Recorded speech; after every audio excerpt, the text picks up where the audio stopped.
Good Sunday afternoon, folks. Keith here with my 94 Project Trans Am. Just a short little video of my 383 LT1 engine temporarily in place until the heads come in. Then I'll bolt the heads in it.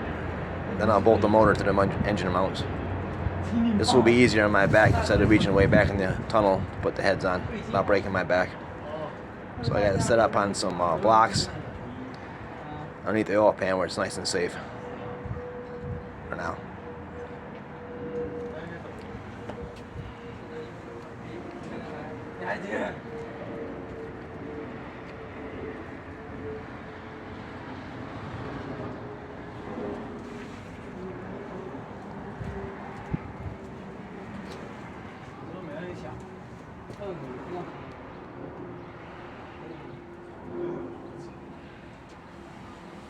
我操，明天好像巨热，我看一下。我想起来明天巨热。